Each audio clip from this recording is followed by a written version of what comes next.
Hey everyone, it's Ben Hardy here, and in today's we'll be looking at a more affordable package on the CX-50 Hybrid. A lot of people complained the first one that I reviewed was a little bit too expensive, so here's the affordable one. Before we get in this video, I want to give a huge shout out and thank you to the Orem Mazda for giving me some time with the CX-50. I'll include a link to their website in the description down below. If you have any questions, just ask for Jordan. I'll also include a link to my car buying guide. Let's get into it.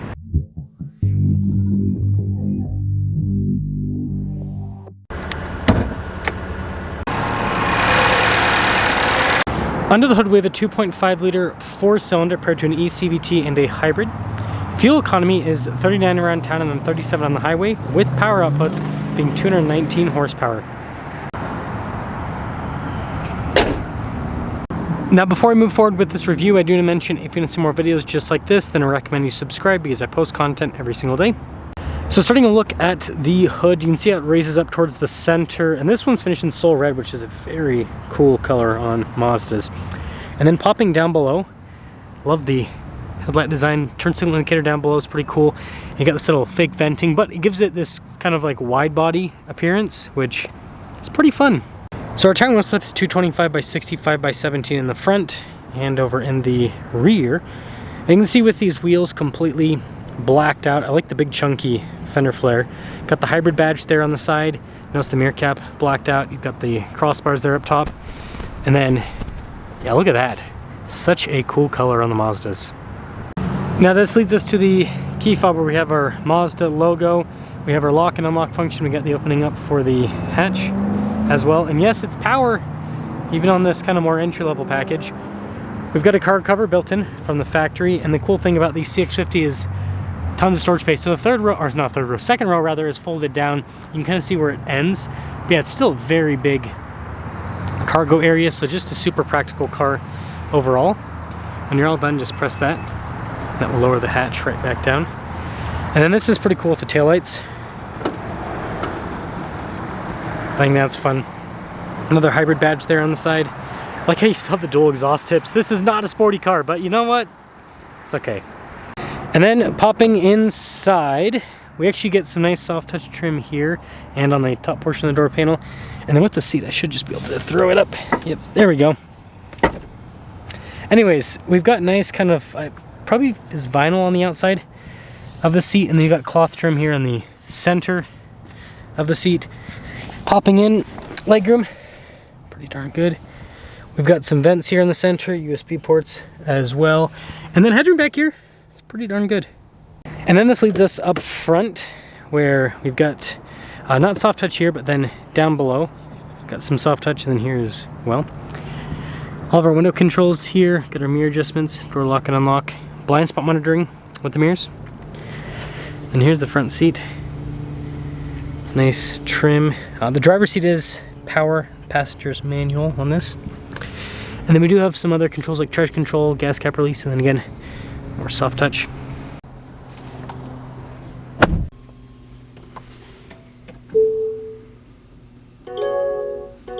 Now taking a look at the steering wheel, soft touch all around. Practical controls in the front including adaptive cruise control. You've got your volume controls for the center as well. Traditional stocks here. Mazda keeps it simple. And then here is that gauge cluster. So if you press the info button on the steering wheel, it'll take you through and show you different bits on the car. Important thing, right? Fuel economy with this being a hybrid. And then it also lets you know what's happening with the hybrid system there on the side, whether you're charging or using all the power. Backup camera in reverse. And then as for the rest of the infotainment system, it's not touchscreen, it's all controlled via dial. Unless you use Apple CarPlay, for example, then that'll give you some touchscreen capability. But yeah, the regular setup is not. There is soft touch all across the dash. Got this kind of cool design with the vent goes across. Then kind of interesting with the trim there. Anyways, we do have dual zone climate with this, and then we have heated seats as well, which we're going to turn off the climate controls right now. And then a little bit more storage there. We also have the cup holders, shifter here for the eCVT, your drive modes. You got 3 of them: normal, power, and trail that you can switch between. And then analog controls here for the infotainment system, a little volume control built in too. There is an EV button to pop it into the EV mode. Got pretty good storage in here. Nice trim on the top. Regular rearview mirror, and then no center for anything like that. So here's our window sticker for this CX-50. Total MSRP is $36,895. So quite a bit less than the other one that I reviewed. Let's see how it performs.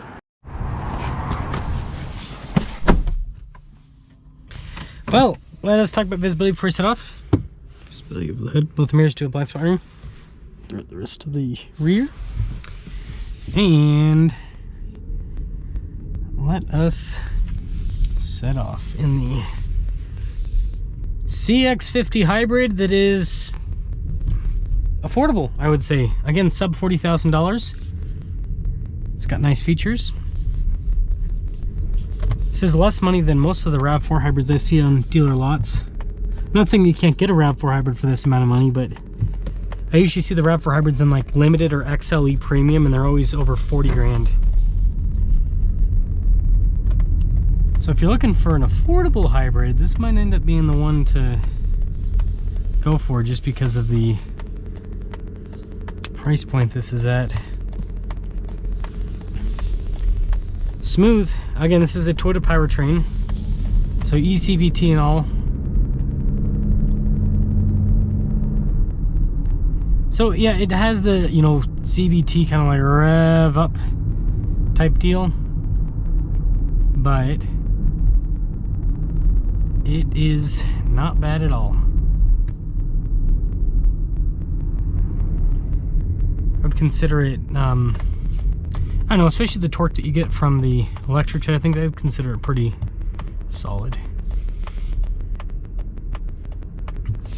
Seats are nice. Some people ask me about the Mazda seats. I think it just depends on how big you are as a person. They are definitely not like I'm right now I'm probably weighing in at like 215.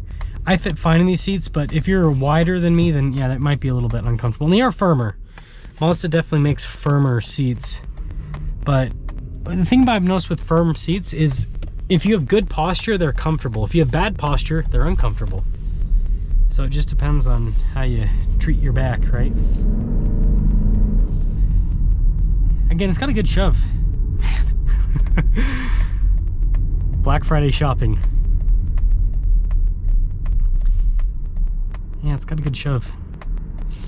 You see, we are not built the same. Everyone is Black Friday shopping and I'm Black Friday working. Comment down below if you're also Black Friday working.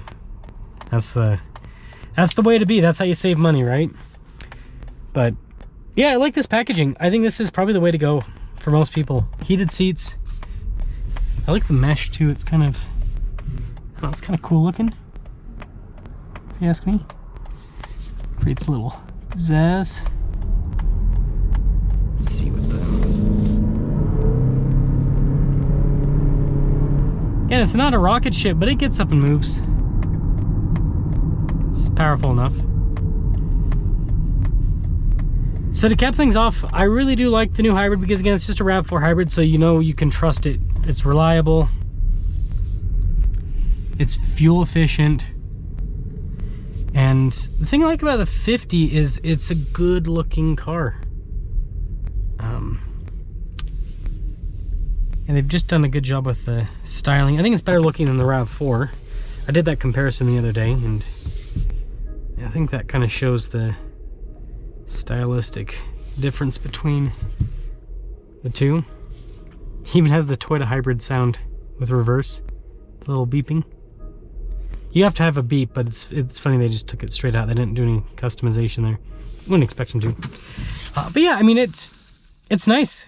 It drives well, and this package is nice. I think that people are starting to kind of come to their senses with cars and realize that you don't need the nicest, most high-end package with a car. Like getting something like this that still has pretty nice materials throughout, has the features that you want. I mean, this is all you really need. Like, why spend over $40,000 for a few extra features when this will get you to the same place?